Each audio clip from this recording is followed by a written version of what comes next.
Good evening, everyone. My name is Jay Shambo, the West Bend City Administrator. Welcome to tonight's public informational meeting on the Villa Park landfill. I'll be serving as your moderator this evening, so thank you for tuning in.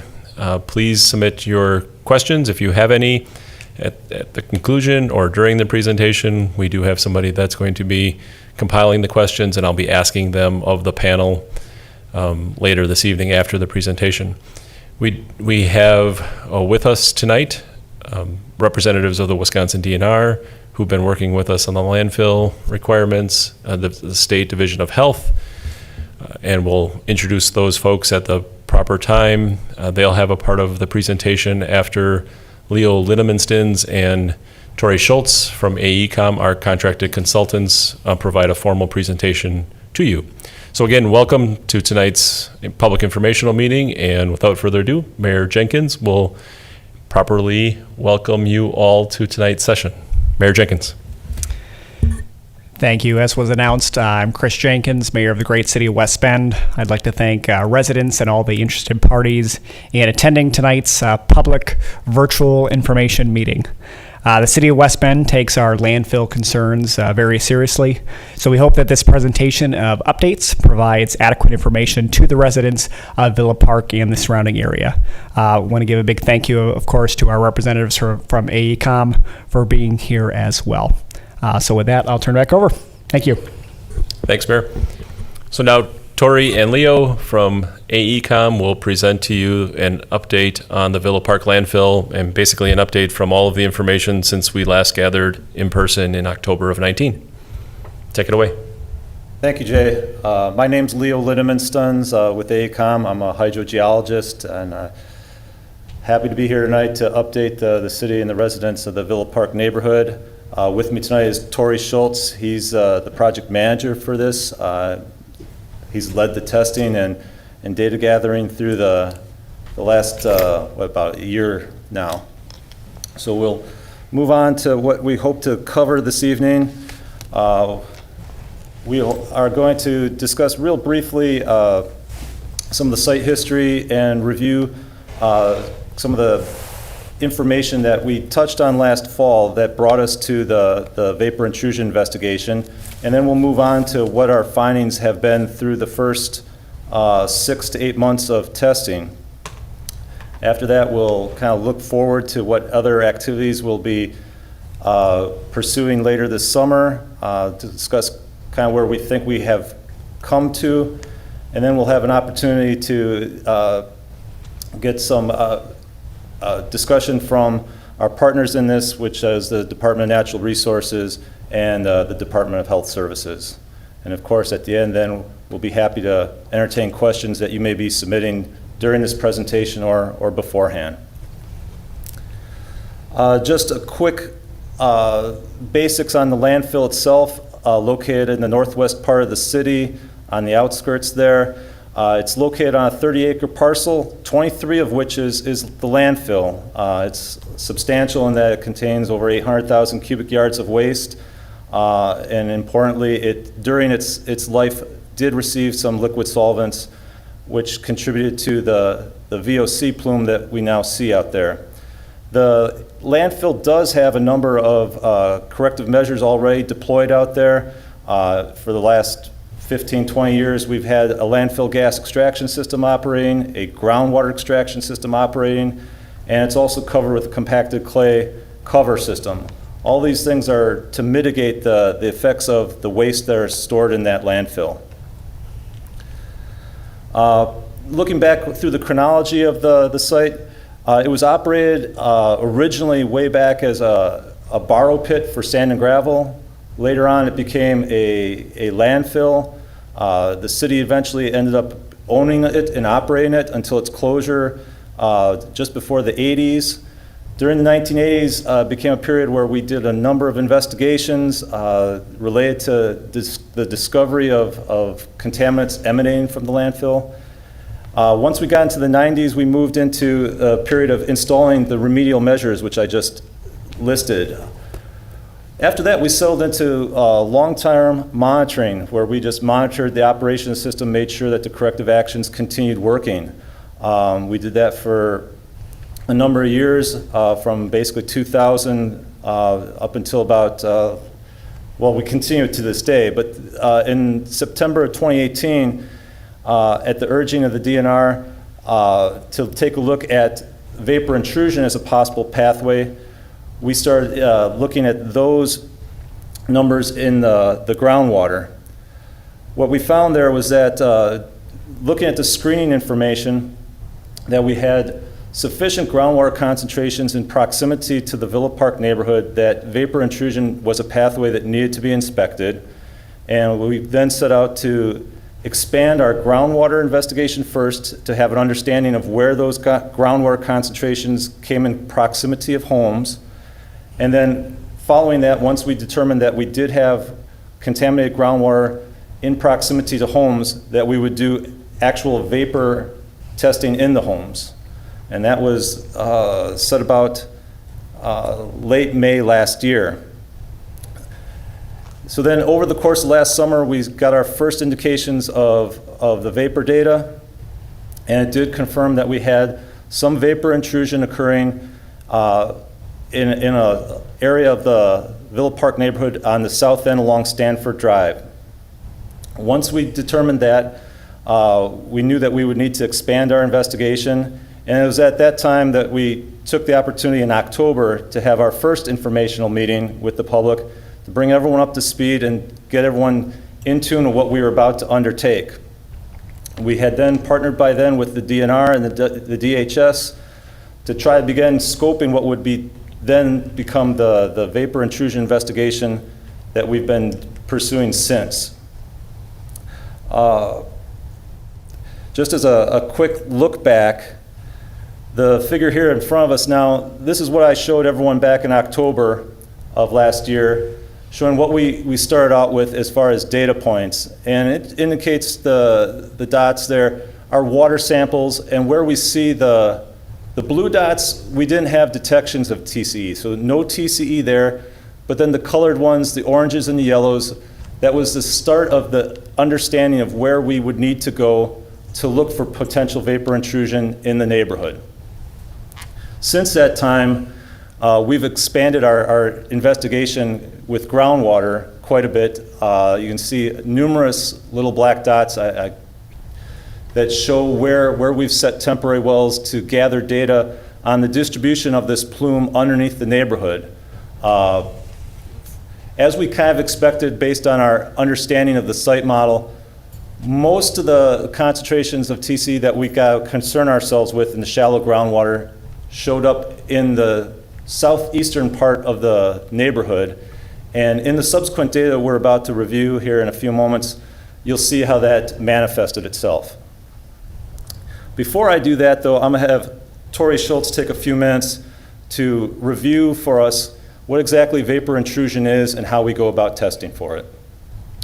Thank you, Leo. I wanted to take an opportunity as we have new folks hopefully seeing this presentation, new residents that have purchased homes in the neighborhood, and then also some residents or the general public that may be viewing this presentation for the first time. So if we're not aware what vapor intrusion is, I just wanted to give a brief overview.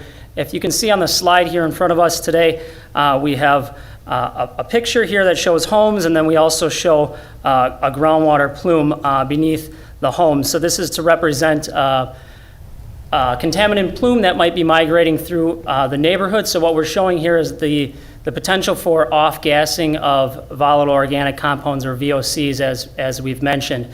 So those VOCs will enter into the pore spaces of the soil and then take a path of least resistance and have the potential to migrate into a home through possibly a sump or maybe even a crack in a concrete floor or between the floor and the wall. So that's just a depiction here, a visual of what occurs during vapor intrusion, in which you have off-gassing from a plume, and then it takes a path of least resistance and potentially into a home and then may accumulate.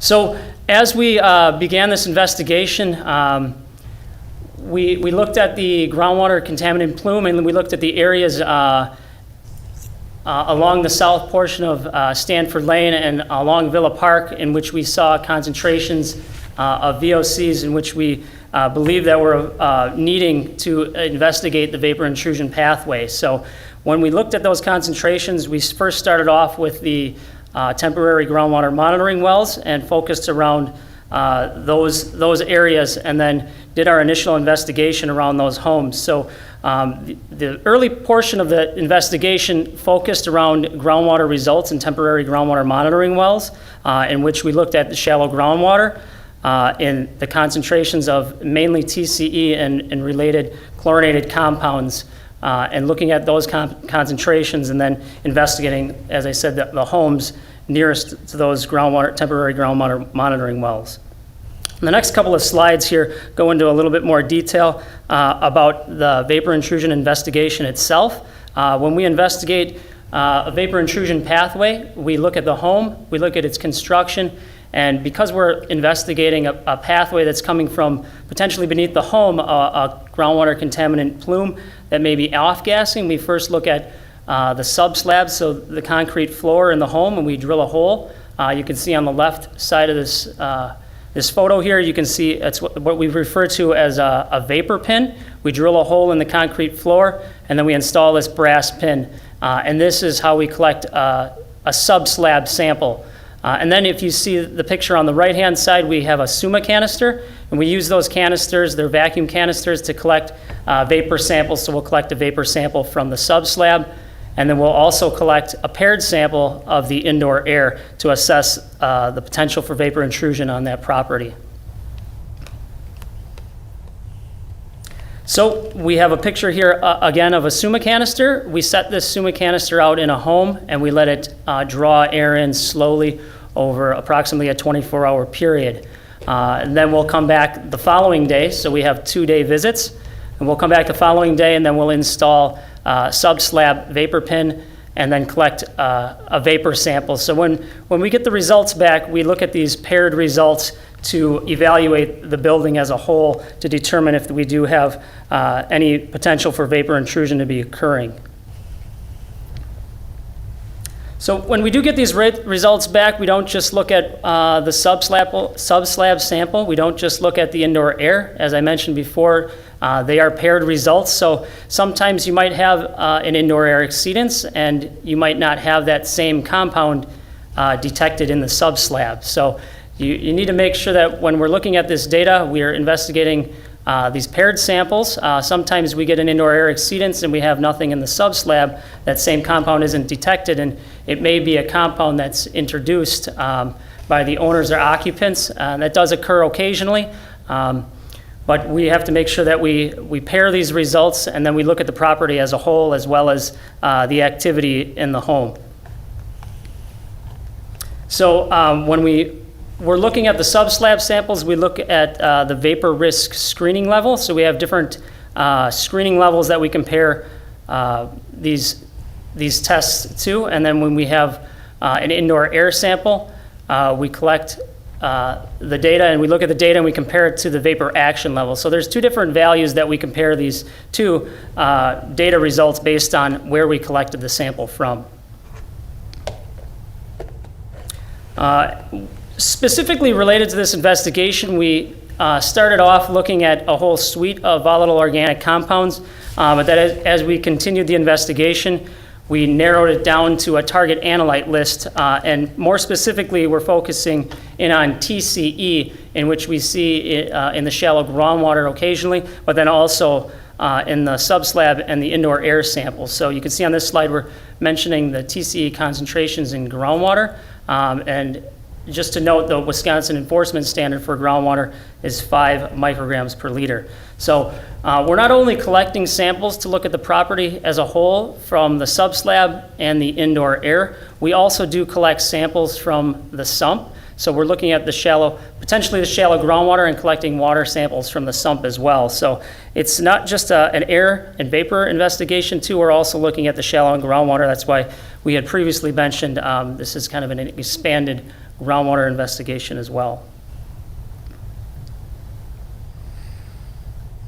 Early on in the project, we mentioned there's the city of West Bend took on a large demographic survey in which they sent out information to the residents in the neighborhood so that we could quickly assess the short-term exposure to TCE in the air. And that information was very valuable to help focus the investigation early on in the project. And as we continued to receive these surveys back, we would only enter a property in which we had access agreements. So there was a lagging period of time in which we were obtaining access agreements before we continue on with the investigation itself. So the cooperation that we did receive early on in the project helped to speed things along, and it was very much appreciated. As you can see at the bottom of this slide, moving through the neighborhood was a priority due to the sensitive demographic and exposure to TCE in the air due to its short-term exposure. At this time, I'm going to turn the presentation back over to Leo, and he's going to cover some of the testing summary. Thanks, Tori.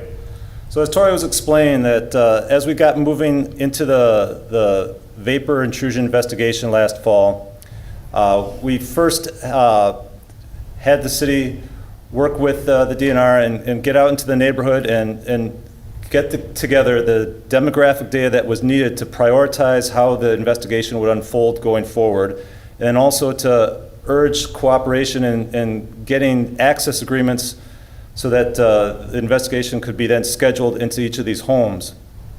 So what we have here in front of us in this slide is the summary statistics for the entire neighborhood. Basically, we were able to identify about 400 residential buildings, which FID is A field identification designation, and the purpose we use these FIDs is to conceal the privacy of the homeowners. We don't use addresses. So you might hear that term used occasionally, FID, and it's just to conceal the private information for a particular resident. So we had 400 units identified. As we moved through there, we were able to successfully get access to just slightly over 200. And you can see there that of the 200, we've achieved initial testing on just about all of them. You can see the difference there. They're represented by the percentages. Between 52 and 47 is only a 5 percentage point difference. We probably got about 90+% of completion on initial testing where we were granted access. From all that testing, we did identify 22 homes that required mitigation. We also identified 24 homes out there that already had existing radon systems. Those, while they're similar to the mitigation systems that are used for the vapor intrusion, they have to be assessed also to make sure that, one, they may not be needed for vapor intrusion, they may only be needed for radon. But if they were to be beneficial for vapor intrusion mitigation, that they are performing adequately in that regard. So then, that's the stats for the entire neighborhood. We took a cut of them looking at just the sensitive demographic, the folks that we were most concerned with at the onset of this because of the acute toxicity of TCE.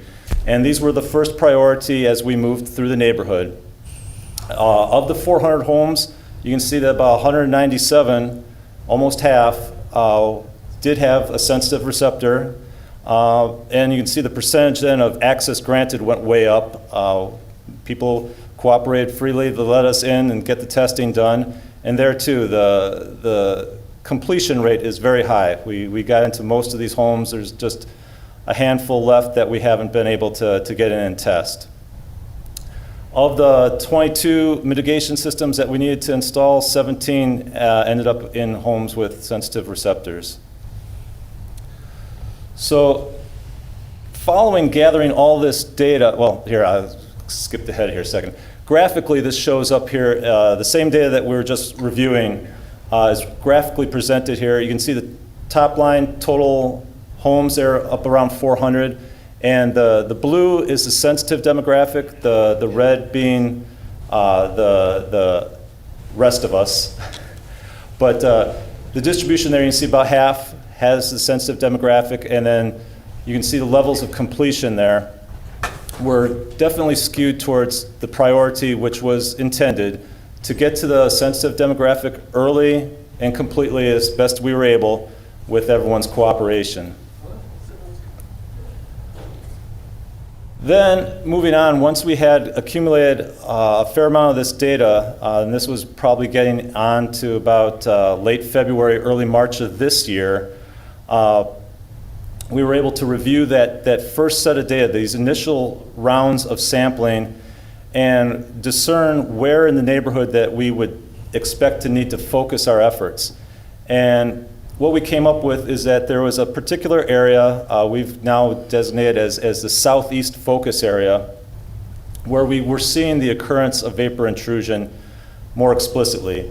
The greater part of the neighborhood, we didn't see any vapor intrusion occurrences, and so we started focusing in specifically into that area. In the focus area, of the 200 homes that we were testing, about 100 of them, or a little more than 100 of them, were specifically in that focus area. And again, you can see the breakdown on the slide here of the number of the sensitive receptors that were in that area and the success at getting access and then completing the testing. Once we focused in on that area, we were able to get to just about all of the homes and get initial testing done on all of them. I guess it's worthwhile pointing out here too that the mitigation units that were needed all occurred in this focus area.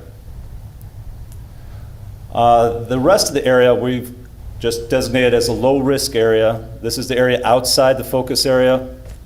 We did do a number of tests out there to confirm that. It was widely covered, though not exhaustively. But the results there, we didn't have any mitigation systems that were required out there.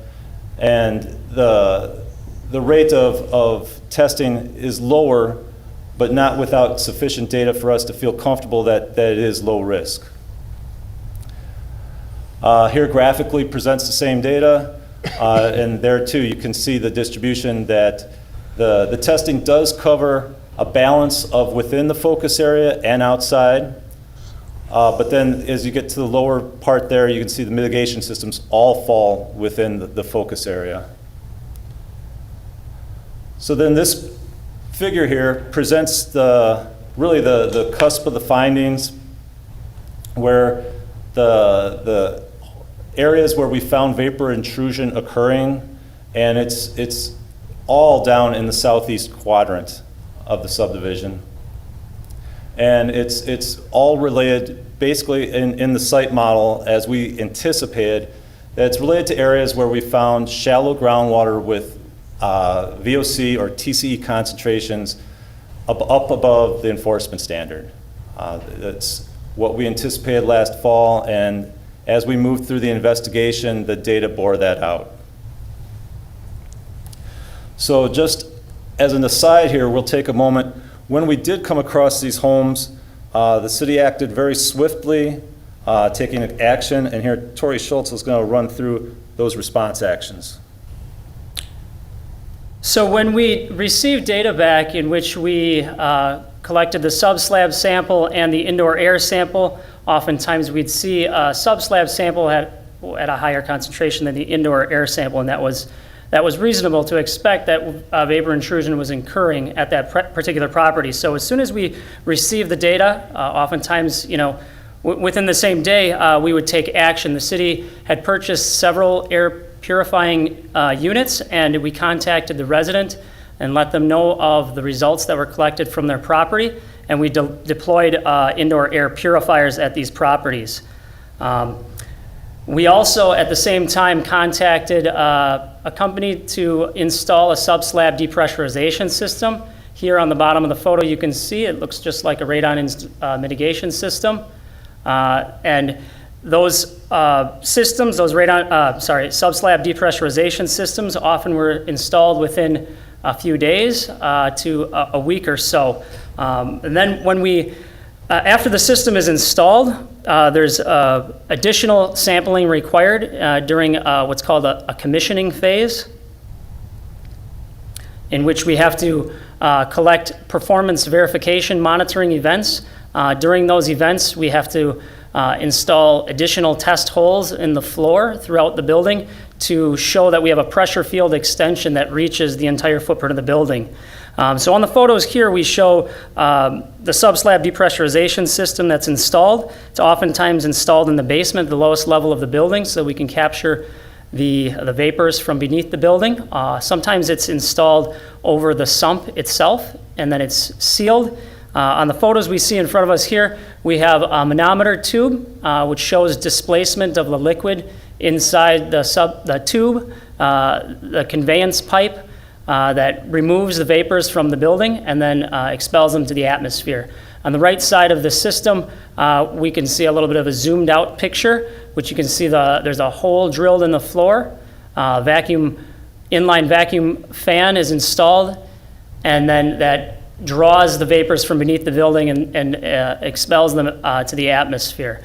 We also install audible alarms that can tell the owner-occupant if there's a system failure, and the only time a system failure would occur is if there's a loss of pressure. So they're audible alarms, but they're also visual alarms. It's a little wind vane that's connected within that conveyance pipe, and if the alarm goes off, it's just a chirping sound similar that you might hear from a carbon monoxide detector or a smoke detector. And it's very easy to address what is going on. It's a loss of pressure, but oftentimes that can occur due to a loss of power. So when those occur, the operation, maintenance, and manual plan would indicate that you should be contacting the City of West Bend so that they can come and address any need on that system. So what happens next? We're continuing on with the investigation. We still have some groundwater temporary monitoring wells in the neighborhood along Villa Park Drive. We'll be conducting a second round of sampling of those temporary monitoring wells in the next few weeks. And then we also have begun the second round of vapor intrusion sampling. So those of you who are new to the neighborhood, who may have purchased a home, will be contacting you in the near future to conduct subslab sampling and indoor air sampling during the second round for the vapor intrusion investigation.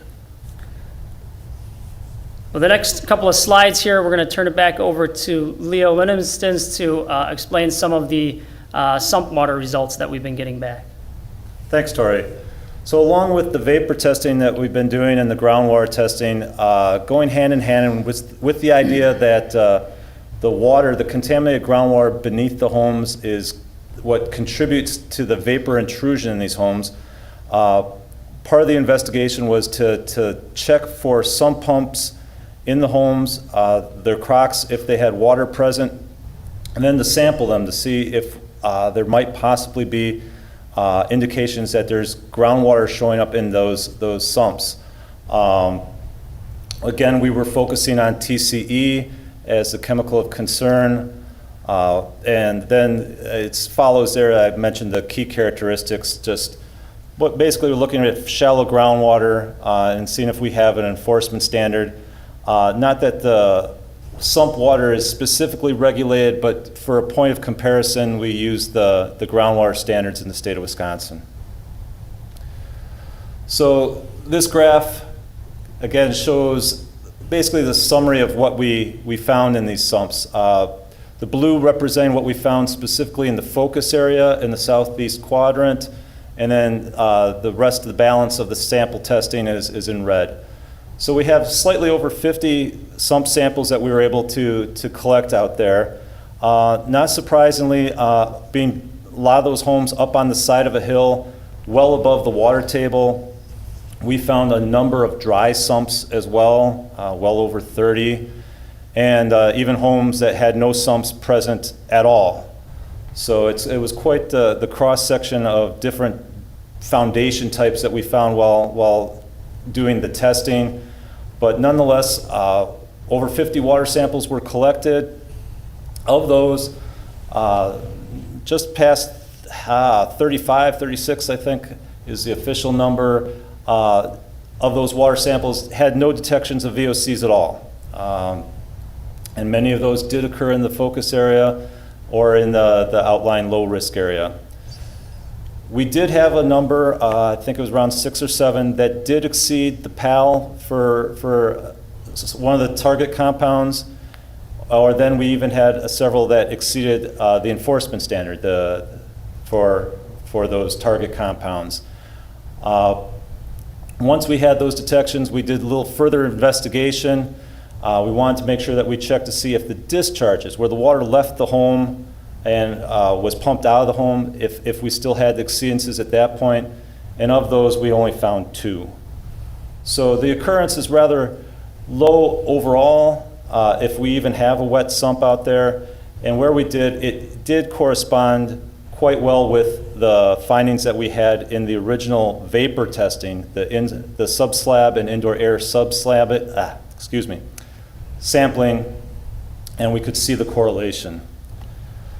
So then just our takeaways from that were that, as we discussed, some of the samples were found, and we compared them to NR 140 standards.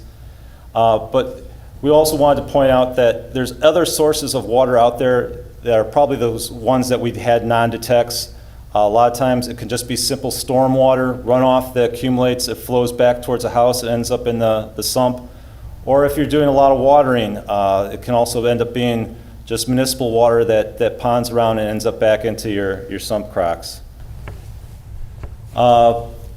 Result-wise, I mean, these bullet points are to indicate that in general, even though we have discharges of sump water in these homes, or in some of these homes, generally it's not a regulated discharge because it's such low quantity and temporary, just usually during rainfall events or in the spring of the year. But because we had some exceedances that we detected, we went and made sure that we discussed with our partners at the DNR and explored what may be prudent measures to be looking at for those, especially with the TCE exceedances. And the discussion went about that for many of these, the discharge, if it was below the WPDS standards for the state and was of diluted quality, that it would be acceptable to allow it to discharge away from the homes and to surface water. And then later on in this presentation, we're going to have the opportunity to have a member of the DHS, also who looked at the data, provide us an explanation on the health risks for the potential exposure for any of this low concentration water. Tori had already reviewed a few of the upcoming activities that we're planning for this summer. Again, just touching on them once more. Much of the initial testing has been completed, and we're well into a second phase of confirmation testing. We're also proceeding to do the verification testing for the several systems that we have installed out there.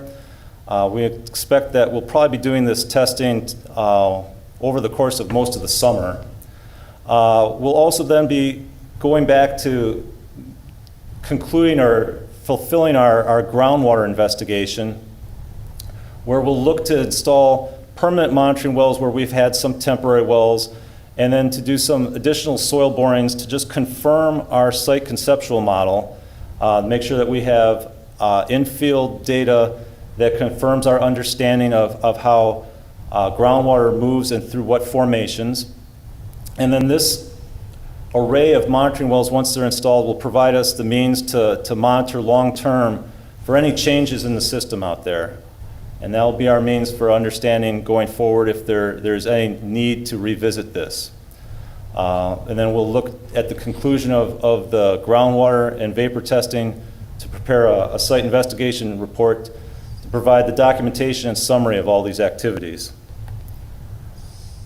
So just wrapping up what we've found so far, that with our partners at the DNR and at DHS, we've done a fairly comprehensive job at vapor intrusion investigation across the Villa Park neighborhood, where we've looked at almost half the properties, or I think at this point it's probably slightly more than half the properties, and have done initial testing. And then based on the demographic data that we collected ahead of that testing, that we identified where those residents were and prioritized getting their test results as early as possible. From the data we've collected, about 3/4 of the area of the subdivision appears to be at low risk. We have seen no evidence of vapor intrusion occurring that coincides and fits with our site model, and allowed us to focus into the southeast quadrant, where we've now undertook a very detailed study and have gotten nearly all those homes in that southeast quadrant investigated. Where we did find those few instances of vapor intrusion occurring, we want to emphasize that the city took really quick action, oftentimes the same day as the results were received, to deploy air purification units to those homes, and then to slot them as soon as possible to have the mitigation, the sub-slab mitigation systems installed for those homes. And then now, as I just reviewed our actions going forward, we'll probably move towards finishing the groundwater investigation to provide us the long-term means of monitoring the VOC impacts out there. I just wanted to add, as we presented a summary of the conclusions here, we are still continuing the investigation in the neighborhood and moving through the second portion of testing. It is very important that we continue to receive the cooperation that we have. We thank you for your cooperation, and as you do receive phone calls, let us know if you have a particular time in which you'd like to have the testing done. You could even send us an email or text when you're available. That would be a great opportunity. It helps to schedule more efficiently. But as I stated, we're continuing on with the second portion of the sampling in the neighborhood, and it will continue on for the next few months, probably through September. So I think at this time, we're going to give an opportunity to our partners. The Wisconsin Department of Natural Resources have worked very closely with us during this investigation. So we're going to turn it over to Trevor Noble with the DNR, who will speak for a few minutes. So Trevor, thanks, Tori. Trevor, let me First of all, jump. I just want to thank the city of West Bend for hosting this meeting, and I'm sure I share the same sentiment as many others that I wish we were live and in person for this meeting. And as Tori had mentioned, my name is Trevor Noble. I'm the Field Operations Director for the Wisconsin DNR in the Remediation and Redevelopment Program. A lot of folks use RR for short to describe remediation and redevelopment. But in a nutshell, and very generally speaking, our program works with almost everything and anything environmental contamination related, be it soils, sediment, surface water, groundwater, vapor, etc. My background, as well as all of the members of the DNR team on the call tonight, has spent a majority of, if not all of their time on projects or subjects related to contaminant hydrogeology or environmental contamination. I'm conveniently located in the Milwaukee office, although I do cover the entire state, and we've assembled a DNR team for this project that includes members from not only our Southeast region team in Waukesha and Milwaukee, but also our central office team located in downtown Madison. We have on our DNR team and on the call tonight, Pam Mailata. She is the Southeast Region Supervisor out of our Milwaukee office. Pam is the regional soup that helps keep everything all together with her team in Southeast Region. Paul Grittner is a hydrogeologist out of our Waukesha office. He handles all of the day-to-day interactions regarding the project. We also have Jim Walden. He is a hydrogeologist and he's a vapor intrusion expert out of our headquarters in Madison, providing technical vapor support and vapor questions and vapor assessment. We also have Jody Piotr. She is our brownfields and outreach section chief out of our headquarters in Madison. Not only is she an experienced contaminant hydrogeologist, but she also focuses on communications and outreach for the remediation redevelopment program. And in addition to the DNR team participation tonight, I also wanted to just take a quick second here to provide a general description of DNR's role and overview of communications regarding the project at the site. So, as many of you may know, the DNR has been working very, very closely with the city and their consultant as they have developed and carried out this investigation and any subsequent mitigation and any future remediation actions. This has been much a cooperative effort with the city to ensure the processes and procedures are consistent with DNR regulations. That would be state statutes, administrative code, and any applicable guidances regarding the project. The DNR team does review all documents provided by the city and their consultant, and we have participated in regular update calls led by the city's consultant, as you've been hearing, AECOM. And that's in addition to regular weekly email updates and communications based on project needs. And if I could sum up, as with any project, and this one in particular, open and regular communications and engagement has been integral in moving this project forward. And one thing to wrap it up here is, since the collection of data last year, the city has, as you've heard from Leo and Tori, the city has assessed around 200 homes, and this is a very, very large project. And to DNR's knowledge, no other site in the state of this scale has progressed in such an expedited manner in this period of time. Essentially, assessing this many homes in a short amount of time. And that covers investigation, responsiveness to data, treatment, and mitigation. So quite a few things that go into that timeline, that timetable. And just wanted to leave you with a final note. Just wanted to reinforce that we will continue to provide assistance and feedback to the city, to their consultant, to AECOM, and to all of you folks, the public, as the project proceeds. Thank you very much. Thanks, Trevor. Thanks for introducing your team and for your remarks regarding the DNR's involvement to date. Trevor and his team are going to be part of the panel to respond to questions. I do want to introduce the rest of the panel at this time and then see if I can defer to Dr. Hedman to say a few words regarding the Division of Health's involvement as well. But first, before I do that, I want to introduce Doug Newman.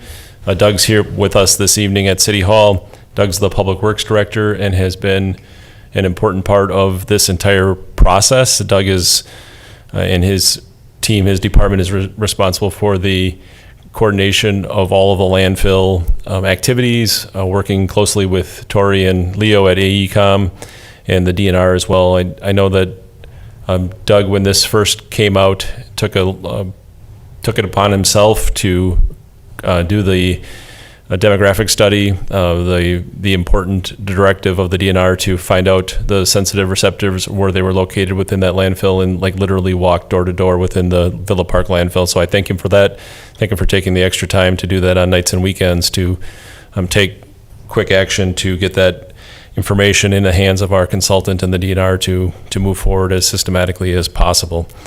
Dr. Curtis Hedman has been involved as well. Dr. Hedman was at our last meeting in October in person and is on the call at this time. Dr. Hedman, can I lean on you to say a few words about your involvement to date? Yes, thank you, Leo. Again, I'm a toxicologist and human health risk assessor with the Department of Health Services in the Bureau of Environmental and Occupational Health. And it was my pleasure to address the first public meeting last fall, and again to be here to give you an update on some of the items that were discussed in that meeting, and also be available for follow-up questions both this evening and after the meeting by email or phone. Just to go over briefly some of the human health concerns that we're investigating with the TCE. For long-term exposure, we're concerned with potential effects for kidney, liver, lung, and immune system damage. And for lifelong exposures, there's increased risk of some cancers, evidence for kidney, liver, and non-Hodgkin's lymphoma. So it's certainly important to address the TCE in indoor air when it's detected. Even more important, recent animal studies indicate that there may be an association between maternal exposure to TCE and specific heart defects. And that is why, as Tori Schultz mentioned, demographic information was so important early in the process and helped to prioritize sampling for TCE where sensitive demographic was identified, women who are or could become pregnant. And another item to touch on is what Tori also mentioned earlier about the indoor air sampling that did occur to date. There were many instances where other VOCs other than TCE were detected in indoor air. And I think it's an opportunity to let you know about the potential that VOCs can off-gas from consumer products. So we were seeing in some cases relatively high levels of toluene and other VOCs in the results. So it's just a nice opportunity to let you know that you can take steps to limit the VOCs in consumer products in your home, maybe storing them outside in a garage or shed area, or bringing those items that you don't use a lot to a neighborhood household hazardous waste pickup site. I'd like to move to briefly talk about two of the questions that came up in the fall meeting and address those. At the time, we didn't have a lot of information about the potential sump pump discharge of the VOCs, and now we have had some data to work with.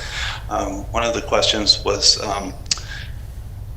if the sump water discharge could affect the health of, say, children or pets that come in contact with that water. And our department was able to run some site-specific exposure scenarios for both incidental ingestion and dermal absorption using the highest concentration of TCE reported in the sump well water to date. We used risk assessment software from the Agency for Toxic Substances and Disease Registry, ATSDR. And for results interpretation, I calculated what we call a hazard quotient. If it were greater than 1, it would indicate elevated risk. But running the algorithm, the calculated hazard quotient from the sump water data observed was well below 1. In fact, it was about 1/1000th of 1 or less, and that was for acute, intermediate, and chronic TCE risk for both adult and small child scenarios for both of those potential exposure pathways studied. As a result, the TCE levels currently being observed in sump water discharges are not above levels of human health concern for a child or adult for either incidental ingestion or dermal absorption. The other question that was important from the fall meeting was, is it safe to grow and consume vegetables or fruits in my garden? And did a bit of a literature search on the topic over the winter. And also we had the sump water discharge data this spring to look at. And we came to the determination that produce grown in gardens throughout the Villa Park neighborhood are expected to be safe to eat. TCE is moving through groundwater, which is a level of 5 to 50 feet generally below the ground surface, depending on where you're at in the neighborhood. And in addition, the TCE, it's very volatile, which means it has a high tendency to move from water into the air. As a result, TCE that might be taken up into a plant would quickly pass through the plant and release through the leaves into the air. And several of the scientific studies that I reviewed that have been published with TCE confirm this observation. I invite interested citizens with other comments or questions on either of these questions that came up last fall to email or phone me at the Wisconsin Department of Health Services for follow-up. Thank you.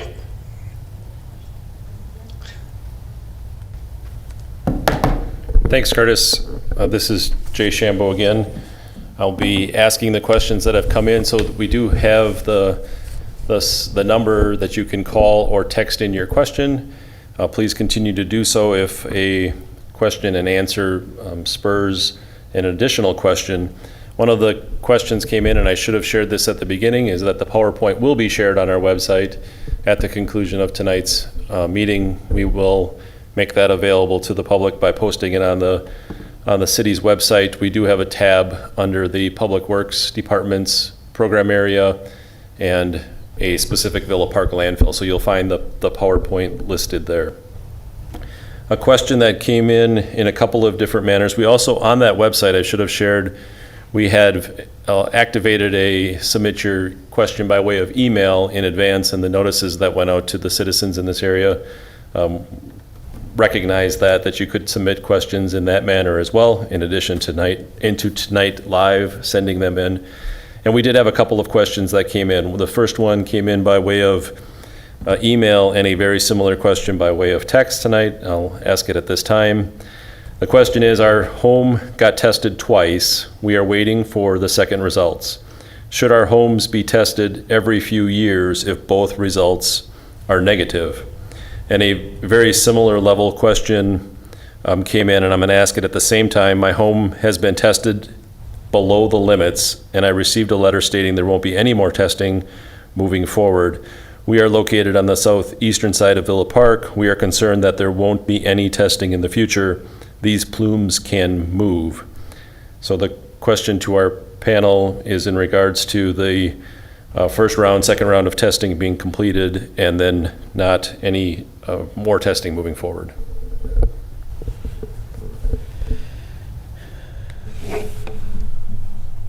Thank you, Jay. Regarding the idea or the thought of future testing, I believe the goal of the initial investigation here of vapor testing was to get an understanding at this time, given the plume and its proximity to the homes, where we would find the threats, which has been accomplished, and we're now moving to a phase where we're confirming that. And then the second part of that was that we were recognizing that for our understanding of the vapor risk, that our groundwater investigation needed to be expanded and more refined, which is still underway. The groundwater would become then our means of tracking and understanding the plume through time. The questioner makes an excellent observation that things can change through time, and the monitoring array with wells and borings that we would deploy out there would then become part of the landfill's monitoring program, which has already been in place for 25 or 30 years, and it will probably be carried on for, I don't know how much longer, but I would imagine it's in terms of many, many years. That plume will be continued to be tracked under the review of the DNR, and if subsequent changes were detected in the plume, that could then trigger additional monitoring or testing, such as for the vapors. But again, we would be taking the cue from that monitoring of groundwater data over long periods. And as the hydrogeologist has been reviewing this data now for the last 25 years, this plume has become very static. We have a very good understanding of its reach, of its magnitude. That being said, we did need to conduct additional testing to create the resolution to understand specifically where it was occurring beneath the subdivision, but overall, it's a very well-developed and well-understood plume right now.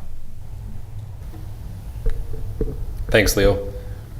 Another question by way of email. We moved to Villa Park in 2017 and were not made aware of the landfill. Our property has tested positive to at least one toxic chemical linked to the landfill. What can we do? Tori? Thank you. That's a great question, and it's very common that we hear those questions. Myself and my team, we have interacted with the residents in the neighborhood very frequently. They know us by first name. They know us by phone number oftentimes as well, and making sure that they're comfortable with us is really important so that they're able to ask these types of questions. Occasionally we get this question where we have an indoor air exceedance, but the subslab sample, we don't have a detection of that same compound. So as we stated earlier, we want to make sure that those data points are looked at in paired. We look at the subslab and also the indoor air. So occasionally we see a detection in the indoor air, and we do not see that in the subslab, so that we share with the residents and educate them that it's potentially introduced by the owner or occupant, and then we reach out also to the Department of Health and ask them if they can help to educate the resident as well. During our site visits, we observe what's going on in the home, and then also ask some lengthy questions, and through an interview process we gather information, and through that process that helps to gather enough information so that we can assess the property as a whole.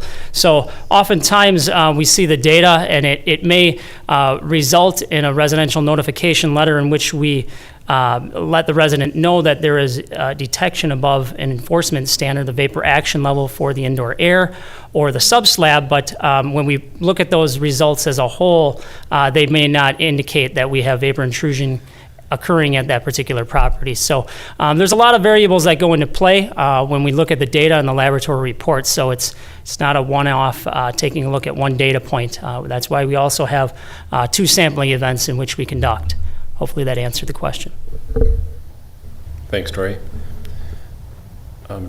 Trevor and Curtis, I guess I'll just, because of the nature of this public informational meeting, if there is a question that you or Trevor, you and your team desire to respond to, just jump in, if you will, at the conclusion of Leo or Tori's response.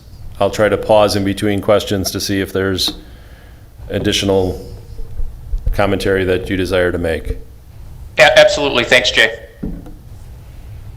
The next series of questions, if you will, are all from March of 2020. Well, we had planned to do this public informational meeting at that time, just as things were shutting down around our nation. I will ask all 3 of the questions. They have been answered on our frequently asked question list, but just out of full transparency, these 3 questions came in through our website, so we'll ask the panel to respond to them at least partly this evening. The questions are: I filled out the paperwork to have my home tested.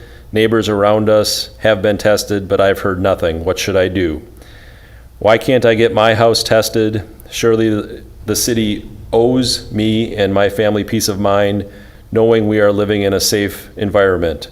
And then it says that they've contacted myself and Curtis and are looking for a real answer. So the question to that one is, why can't I get my house tested?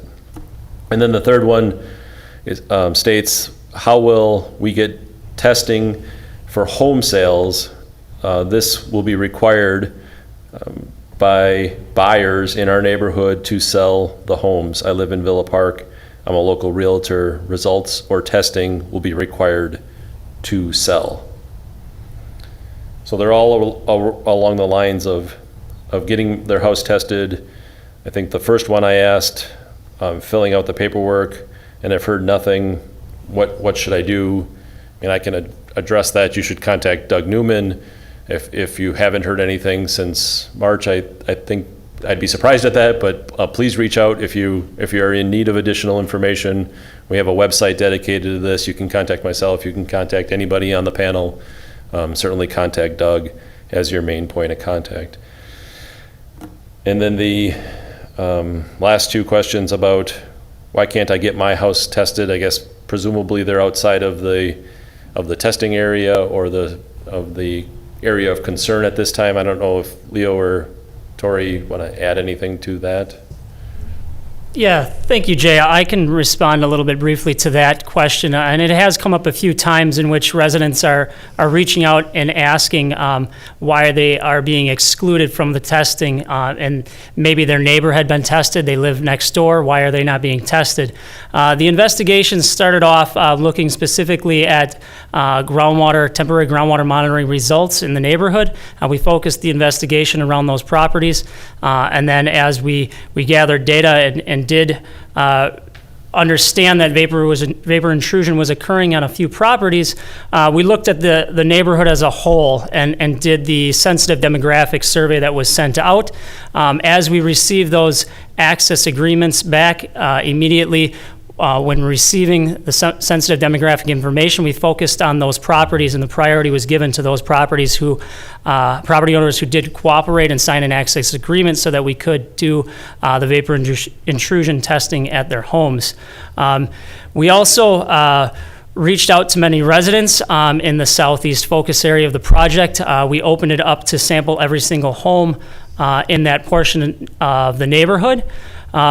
As the investigation continued through January, through conference calls and meetings in cooperation with the DNR and the Department of Health, we focused resources down to the southeast focus area of the neighborhood, but then continued to make that commitment to sample a second time through all those homes in which we already did conduct the first round of sampling. So if we did not receive a sensitive demographic designation for a particular property or an access agreement, that home was pushed down to the bottom of the list only because we were trying to address the acute exposure for TCE.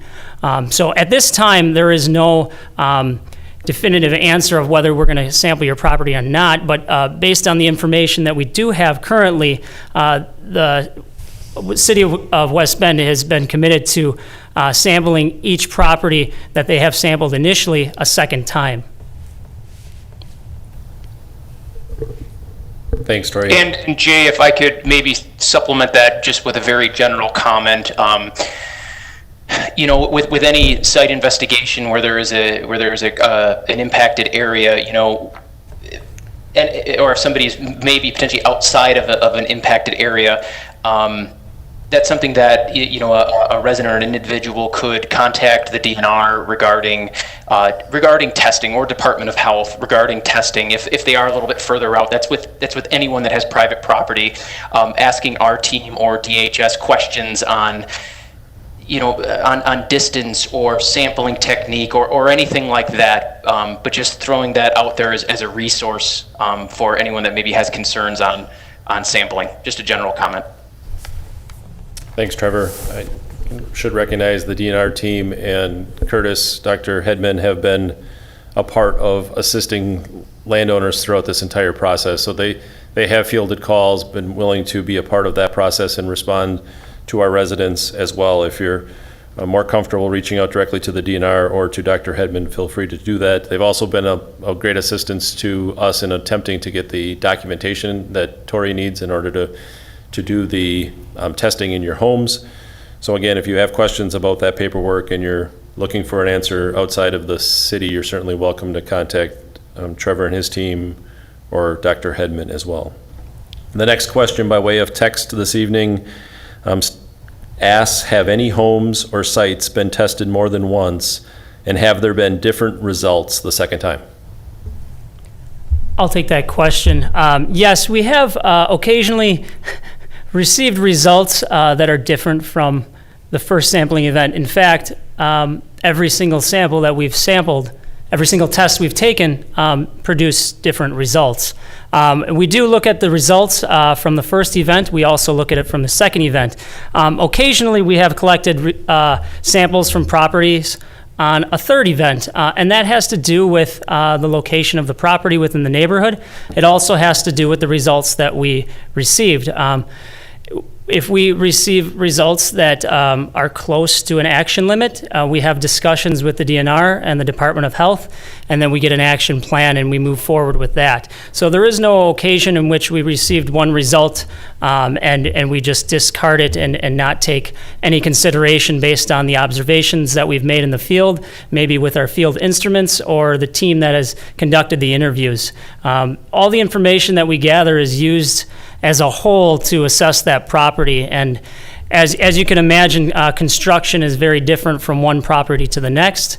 And that is why we are looking at not just one portion of the neighborhood, but we're looking at many homes throughout the neighborhood and then focusing our area based on the investigation based on those results that we have received down to the southeast focus area of the neighborhood.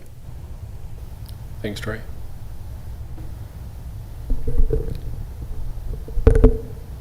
Another question regarding the city talking about possible loss of home values. And I would say the city has not discussed possible home values at this time. This has been a discussion regarding the vapor intrusion and TCE and keeping our residents safe.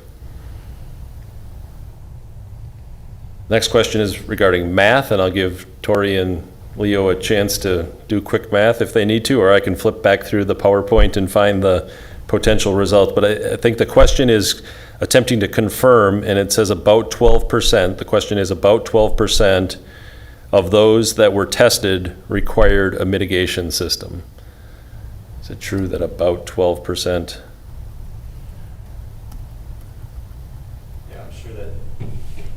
I'm sure that number is on one of the summary slides from the presentation. I don't have them committed to memory, but that sounds about right. If we're looking at, overall the subdivision had 400 units, 400 homes, and 22 had mitigation units. I think that calculates out to about 6%. So I found your slide, it says 6%. 6%, So I just want to speak briefly regarding some of the statistics and the data that's been presented on the PowerPoint presentation. Well, I get data in my inbox daily, and those statistics change. So the presentation here tonight has compiled the data from August of 2019 through June 18th of 2019. So we continue to receive data in, and it's going to change the numbers. But as we've shown on the presentation, there has been 22 mitigation systems installed. If you want to compare that to the total number of homes, 400, you'll get some number. If you want to compare that to sensitive demographic, you'll get another number. You could also compare it to the southeast focus area, but what's more important is that we're presenting as much data as we can here and be as transparent as we can. But as I said, we continue to get data in every day, so the numbers do change slightly. But what we see here tonight is pretty much a generalization of what we compiled to date, and that data that's been presented is through June 18th of this year. Thanks, Troy. The next question is regarding the mitigation system. It states, it asks, can we get an audio alarm for mitigation systems put in before we knew all about this? So I don't fully understand the question, but I think the question is, does it come with an audio alarm? Every system, subslab depressurization system that's been installed has been installed with an audio visual alarm. And as I mentioned earlier, it's similar sound that you might hear from a carbon monoxide detector, definitely not something as loud as a smoke detector. But as the battery decreases over time, it does have a lifespan of about 5 years that's expected for the battery. We have a few occasions where during the installation process and testing, the alarm system has drained the battery slightly. We have added a spare battery during every installation to the conveyance pipe right next to the alarm itself. There are no buttons on the alarm. All it has on it is a little LED light and a little not a microphone, but a speaker that can chirp when the battery is beginning to fail, but then also if there's a loss of pressure from the system, the audible alarm and the visual alarm will go off. But there is a spare battery installed or taped to the conveyance pipe of each system that's installed. Thanks, Troy. The next question is regarding Jansen Park. It's the person states that they see people fishing in the pond at Jansen Park, and the question is, are the fish safe to eat? Maybe Curtis, Dr. Hedman, if you'd like to take a crack at that.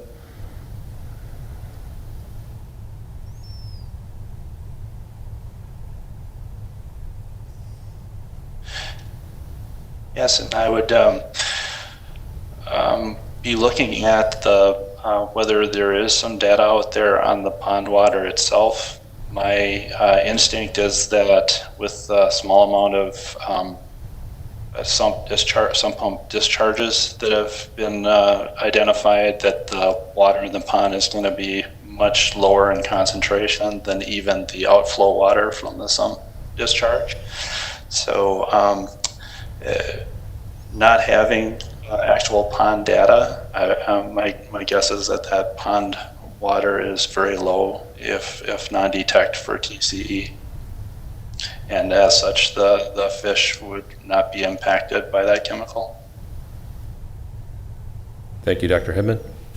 I guess just to supplement that answer, right, we don't have any specific water data on those ponds or that pond, and but Dr. Hedman's correct in his assumption that our interpretation would be that either the groundwater discharging or the receiving water, the surface water that pond is receiving, the sump pump discharge, the mass of VOCs it would be receiving would be very small compared to the amount of clean, well, let's say atmospheric water from rainfall, precipitation, or just others runoff from the surrounding area from storm events, or just unaffected groundwater from the surrounding area. There's all these contributions of unaffected water to that surrounding wetland and then also into the pond.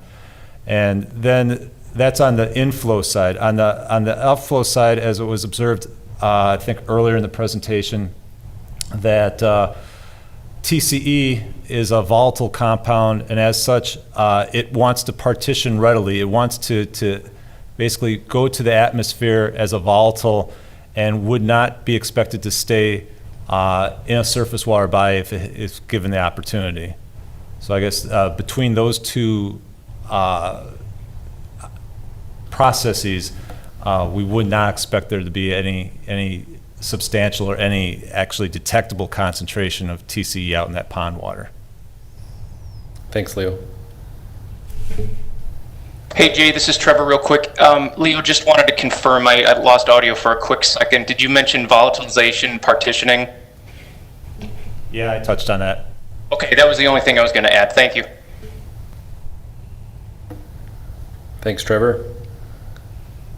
If monitoring wells will be used moving forward, and we are a resident with high levels in the sump discharge, how will we know there is not a significant change that would change the health risk? I can repeat it if need be. If monitoring wells are going to be used moving forward for testing, and we are a resident with high levels in the sump discharge, how will we know if there is not a significant change that would change in the health risk? Change the health risk. Yeah, I guess while we're still completing the groundwater investigation out there and gathering data and still understanding that we're collecting some additional sump data and understanding that, the idea is that those processes are slow and don't change dramatically over time.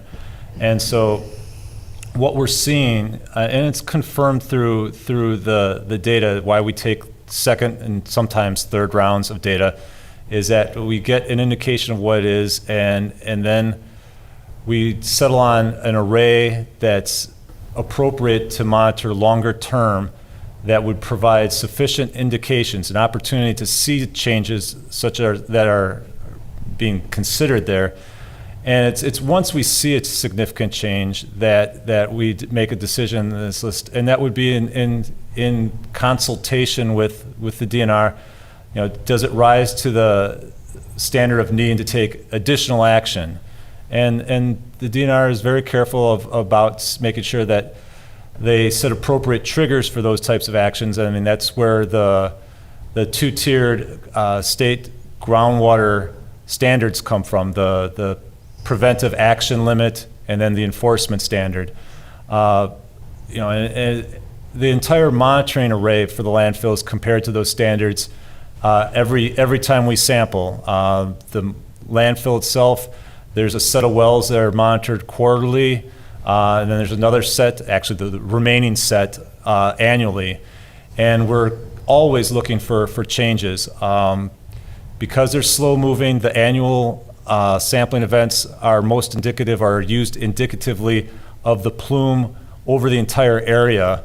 The more frequent sampling events, the quarterly events, are done closer in to the landfill, and they're specifically for us to understand the performance of the groundwater extraction system that's operating there. And that extraction system's been operating for almost 20 years, or approximately 20 years now, to control the plume. It functions to limit the migration of contaminants away from the landfill. And I guess the thing would be that we may not know specifically what's happening on any particular property, but we will understand what the plume is doing in general. And as I've mentioned earlier, the plume at this point is pretty much static in its development. It's not growing. It's not receding very much. I guess since its initiation with the extraction system back in the 1990s, we've seen a great amount of decrease in the overall magnitude of contaminants leaving, but there is this residual that continues to move away, and we'll be continuing to monitor it for years to come. Troy. I just wanted to add also that the existing groundwater monitoring well network has been in place for many years, and with the expanded groundwater monitoring well groundwater investigation taking place now in conjunction with the vapor intrusion investigation, there will be additional groundwater monitoring wells installed based on the data that we are collecting, whether it's the temporary groundwater monitoring well data or the vapor intrusion data that we're collecting. So there will be additional wells being installed that will be incorporated into the groundwater monitoring well network for the landfill. So that will take place over the next year or so through a groundwater monitoring plan modification.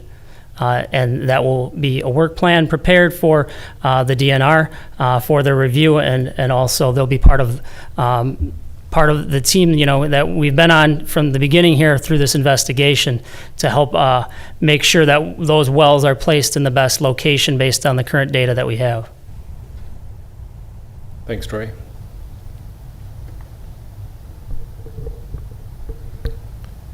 This is a relatively easy one from the standpoint of it's looking for a further definition of what we refer to as the southeast quadrant. Sure. I think the southeast quadrant is probably easiest defined as an area in the Villa Park subdivision bounded by the wetlands to the east and to the south.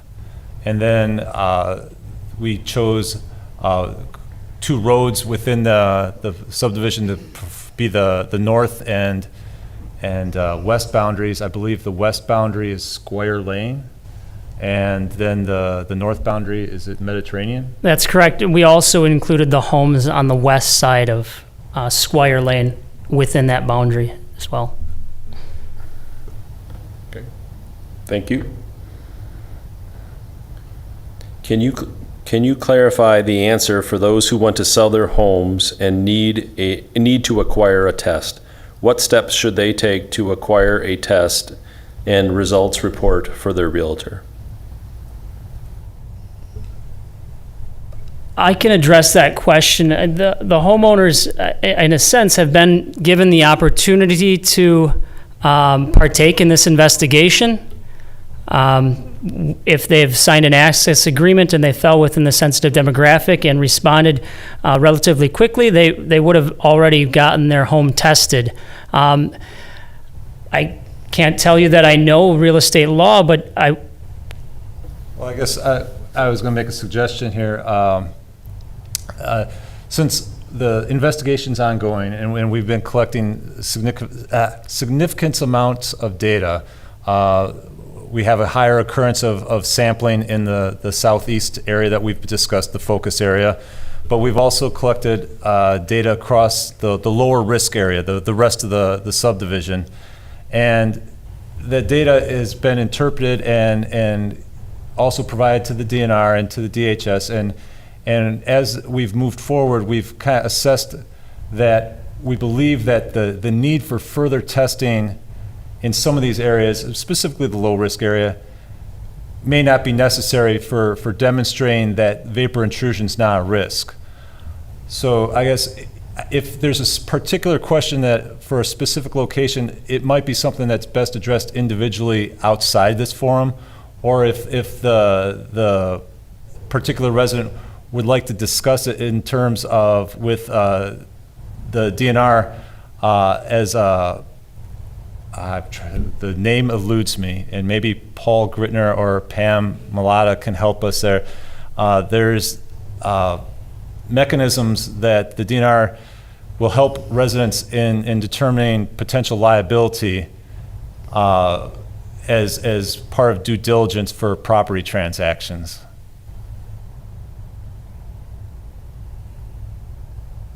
And correct me if I'm wrong. Trevor, Paul? Pam, do you want to handle this one? Yes. If you can hear me, I'm as a supervisor in the program and having been involved in the remediation and redevelopment program for many years. Many years ago, we established the legislature established in statute some exemptions from the spill law for people who have been affected by a source that's not on their property that they didn't cause. And so all the people in this neighborhood are exempt from actions related to this under the spill law. And so I think that may be what Leo's referring to. And that is something that could be, we can talk to the city about if you guys want something in writing from us about it. That would be fine. It might be best to do it on sort of a blanket level, but I think that's what you're referring to, Leo. Correct me if I'm wrong. No, I think you're getting what I was looking for. Thank you. Thanks, Pam. If we are a low-risk area and are in a low-risk area and want to have a mitigation system installed, how would we go about doing that? Go ahead, Tori. The installers that are currently contracted by the city of West Bend installing the sub-slab depressurization system are radon installers. So you could call a local radon installer. It's a very similar system. We refer to them as sub-slab depressurization systems because of the requirements during the commissioning phase to demonstrate those systems are effectively mitigating air and vapors from that property. So in my opinion, you would want to then contact a radon installer to have a system installed that essentially does the same thing. And if I would just add that if you contact Doug Newman, Public Works, he'd be happy to share those two names of those companies with you. Next question. We had a sub-slab depressurization system installed and have had 2 performance tests done. I understand a 3rd test is needed. When should we expect that to happen? The DNR's guidance recommends that there are 3 performance verification monitoring events conducted over not less than 6-month period.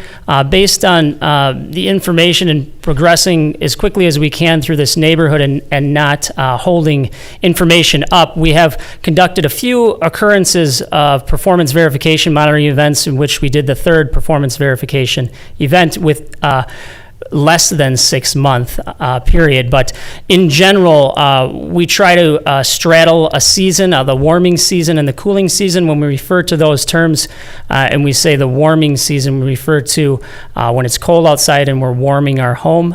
Conversely, the cooling season would be in the summertime when we're cooling our home. So we try to straddle those events over different periods of time to look at the property as a whole, in which you have heating and ventilation occurring and different seasons throughout the year, because the building can react differently. It can draw in air, or it can let air off of it. So we look over a period of time. In the case of a 3rd monitoring event, oftentimes we might collect 2 performance verification monitoring events within a month or 2 months, and we might wait 3 or 4 months down the road before we collect that 3rd and final event. During the 3rd and final performance verification monitoring event, oftentimes we'll schedule an appointment with the resident and we'll bring to them what's called an operation and maintenance plan, in which we explain to them the main components of the system, and then ask if they're interested in conducting the inspection. There's an annual inspection that's required to make sure that system is effectively mitigating and operating as it's supposed to do. So those are conversations that we have getting closer to that 3rd performance verification monitoring event.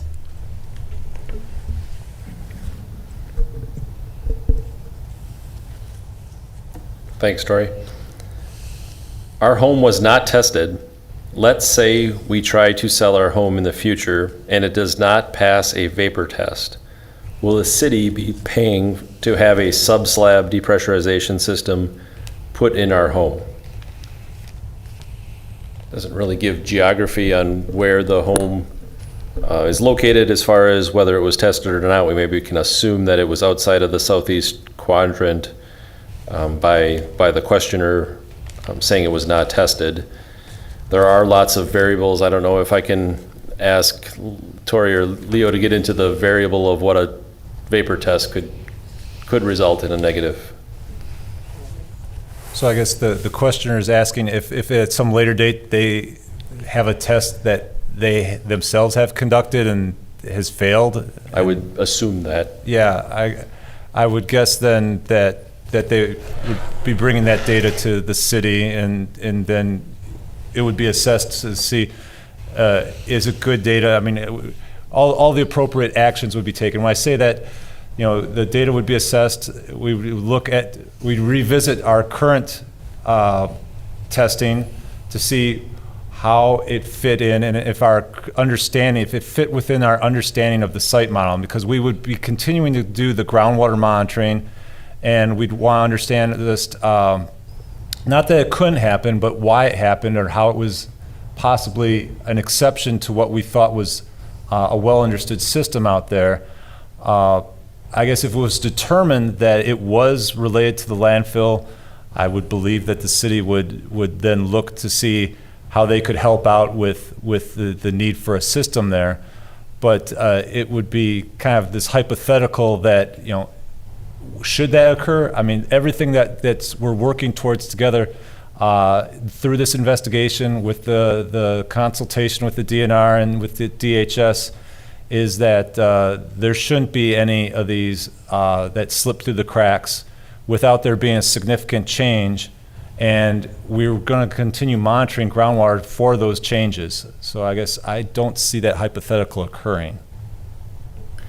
Tori or Leo, could you also comment on regarding this question, the fact that a vapor test could fail based on activities or actions within a home that are unrelated to the groundwater? Yeah, and we do see that occasionally, in which we have a test that fails. I guess when we use the term as a test that fails, I would assume that someone is indicating that we have, we're talking about exceeding a screening level, whether we refer to the indoor air at the vapor action level, if we're exceeding that and you're referring to that as a failure, or a sub-slab sample that's compared to the vapor risk screening level.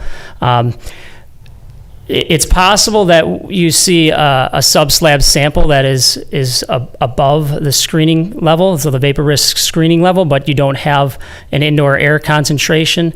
There is an occurrence where there may be action that's required to take place. Occasionally, it does happen where we see an indoor air concentration, as I've stated, that may be quite high, but then we do not detect that same compound in the subslab. We oftentimes look at the data that we collected. We look at the field instrument readings that we collected on the property. We have conversations with the resident.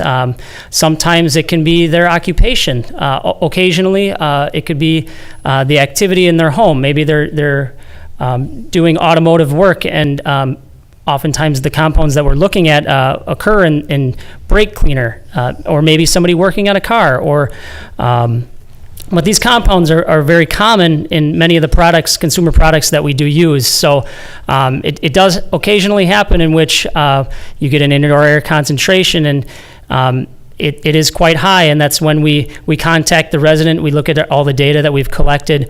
Dr. Hedman has been very cooperative and having conversations with the residents.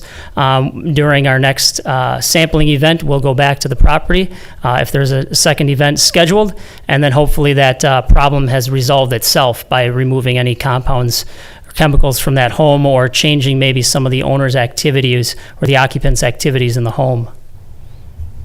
Thanks, Troy. Another question regarding the city considering installing systems on all homes just to be safe and move on. Has the city considered installing systems on all homes just to be safe and move on? I would say the city's had conversations with the DNR about a wide array of items. That has not been a discussion point at this time. It's not as simple regarding just the homeowner installing a system on their own when it comes to commissioning and monitoring and some of the requirements that go along with the DNR. I'll maybe go to Tori or Leo first, and then. Early on in the investigation, that was brought up a few times. Why don't systems just be installed at every single property? But we can't do that. We have to follow the DNR's guidance that suggests that we have to investigate this occurrence in the plume that we've been monitoring, and we can't just move right to mitigation. So we do have to conduct an investigation, gather data, and present the data in a report to the DNR so that we understand the occurrence as a whole, as opposed to just moving straight to mitigation. Go ahead, Leo. Yeah, Tori's right there. That and Jay too, where it was a consideration. It's oftentimes it was thought, could that be something from the get-go, just mitigate and be done, but that's not how it's done. We need to investigate fully, conduct a thorough investigation to have a good understanding. And now that we do, or are in the process of developing it, we can see specifically where the area of concern is and where the resources should be focused. And we can look, and there's better than 3/4 of the subdivision where, at least as far as vapor intrusion from the groundwater plume, isn't posing a threat to the residents there. That's not to say, though, that these homes, some of them already have radon systems, and in the future others may install radon systems. Radon can still be a completely separate but significant threat for long-term health exposure. So that's something that's outside the focus of this investigation, but that any resident that feels the need that to have that peace of mind can have one of their own systems installed. What we've had to do through the course of this investigation, recognizing that there are a number of those systems that already do exist because of the radon potential out there, is that we had to work with the Department of Natural Resources to develop a procedure, a means for us to assess those homes.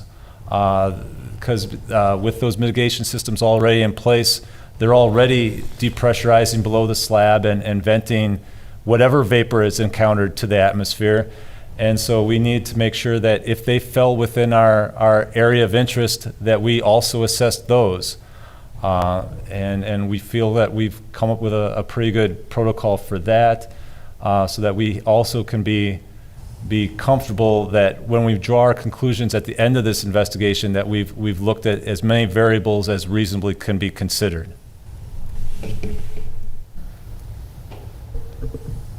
Thank you, Leo. Just pausing to see if Trevor wanted to jump in on that as well. Otherwise, Actually, I was going to add that if people are interested in learning more about the health effects of radon, they can certainly reach out to our office. I'd be happy to consult on that and link them with appropriate testing resources if they're interested. thanks, Doc. And Jay, this is Trevor. I don't have anything extra to add to Tori and Leo's explanation as far as DNR process when it comes to investigation and requirements and preemptive mitigation. So.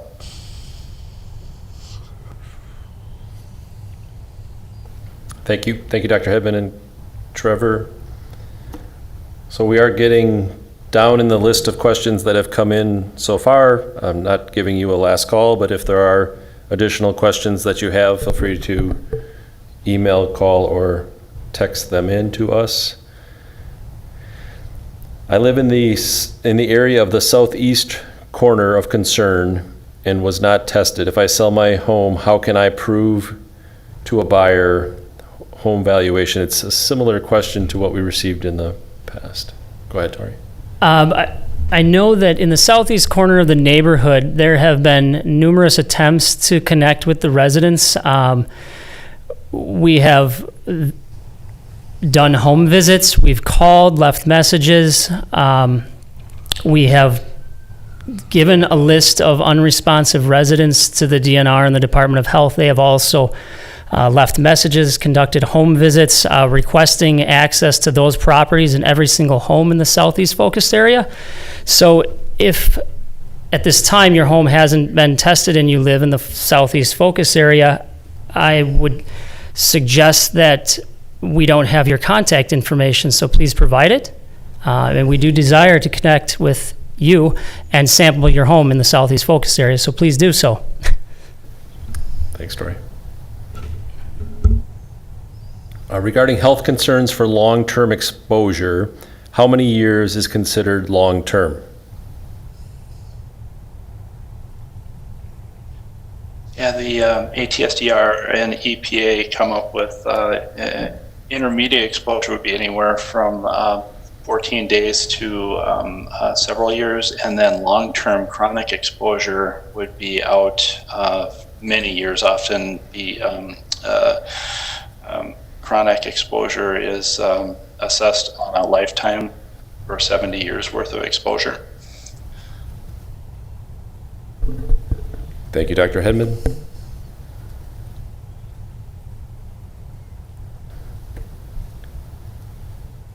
It was mentioned that the city installed mitigation systems that have audio alarms as well as visual.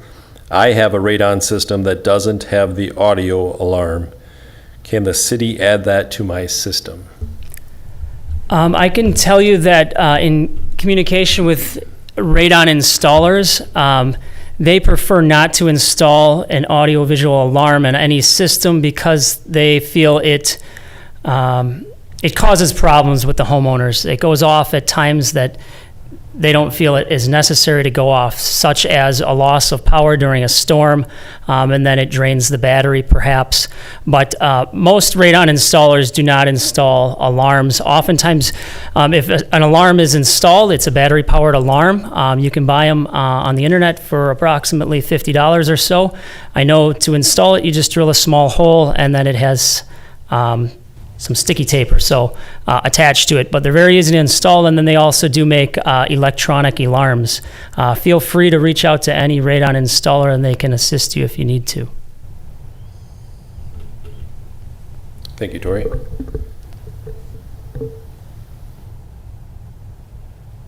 If you are in the area of concern, why don't those homes be installed with a mitigation system? If you are an area of concern, why? I think the question is, why aren't all of those homes installed? I don't want to add words to the question, but why don't those homes be installed with mitigation system? Right. I guess this is kind of a similar question to what we had before about why not install systems in all the homes and just, be done with it.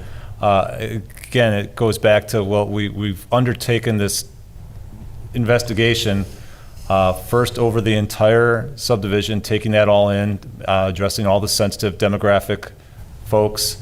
Then once we had a good swath of data that allowed us to focus into the southeast quadrant, even though that's designated as a focus area, that doesn't mean the entire area is impacted. There's substantial number of homes there that there too don't have any indications of vapor intrusion. It just happens to be the area of focus where we've put most of our resources in the last few months, and also where, as Tori just expressed, that we're looking to get into every home we can in that quadrant, because we have seen some indications, and so we're being very careful there.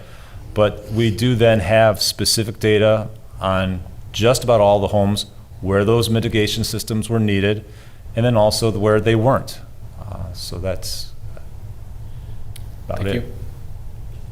you. Next question is, does a radon mitigation system do the same thing as the vapor intrusion mitigation? Are both effective? I would say that the radon mitigation system and the subslab depressurization system are very, very similar. The only difference really is that we have to commission a subslab depressurization system. So the requirements to demonstrate that the system is effective are much more exhaustive, and it takes it takes longer period of time. When we talk about radon, oftentimes that has to do with a property transaction in which a short-term test, oftentimes over a few days, may occur. The system is installed, and then before that property transaction, a sample is collected. But when we do the commissioning of the subslab depressurization system, as I mentioned, our performance verification monitoring events require us to install additional holes in the subslab, so additional vapor pins in the floor to demonstrate the pressure field extension reaches the entire footprint of the building. But then also we have to collect indoor air samples, and as I stated earlier, the indoor air samples are a slow draw into that vacuum canister that takes approximately 24 hours. So it's a 2-day visit, and we have to do it 3 separate times. So it's costly to commission a system, but essentially the systems do much the same thing by depressurizing and removing vapors from the subslab. Thank you, Tori. So we are nearing the end of the submitted questions. Just a reminder that the PowerPoint will be made available on the city website. We do have the Ask a Question feature on our city website as well. Feel free to continue to use that feature. Reach out to our panel members, contact Doug Newman at the City of West Bend if you have questions that were not answered tonight or after reviewing the presentation, if you have questions that come to you at that time. We did receive a question regarding the cost. We have expended approximately $500,000 to date on this testing. Most of the expense has been for the actual testing and the paying for of the results as they come in through the lab. So again, over $500,000, and part of the question was who pays for all of this. It's been the City of West Bend.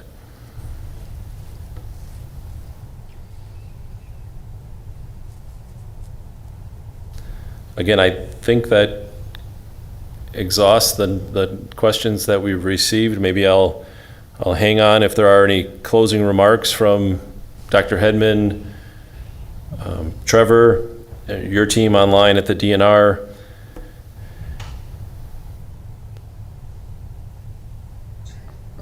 Sorry, Jay, did you turn it over to me? I didn't quite hear you. No, you're fine. I was just expressing that we are out of questions. We've asked Okay. everything that's come in, shared with our constituents that the information will be made available online on our website, and that if they have future questions, they could ask yourself, any of the panel members, Doug Newman on our team, and then I did offer if you had any closing remarks that you wanted to.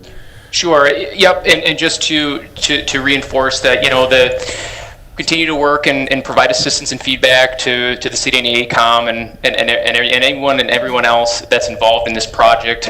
Please feel free to use the DNR as a resource as needed. So, and thanks again. Thank you, Trevor. And I will echo Trevor's remarks about open to any comments or questions at DHS. And thank you for the opportunity. Thank you, Dr. Hedman. Leo Torrey. Okay, we're out of questions. I will thank the list of panelists. Thank you, Pam, Paul, Jim Walden, Jody, and Trevor for joining us from the DNR. We appreciate your involvement and guidance throughout this process. Dr. Hedman, thanks for all of your expertise and information and willingness to work with our landowners directly. Mayor Jenkins, thank you for welcoming us and for the council to continue to stay abreast of this situation. And certainly Doug Newman, Dr. Newman, as we call him sometimes, Doug Newman, for his involvement on a regular basis with the landfill, and his team has been very supportive as well. Thanks for the communications department for making this public informational meeting possible this evening. Thank you all for attending, viewing at home, and for those of you that might watch it later. Good night, all.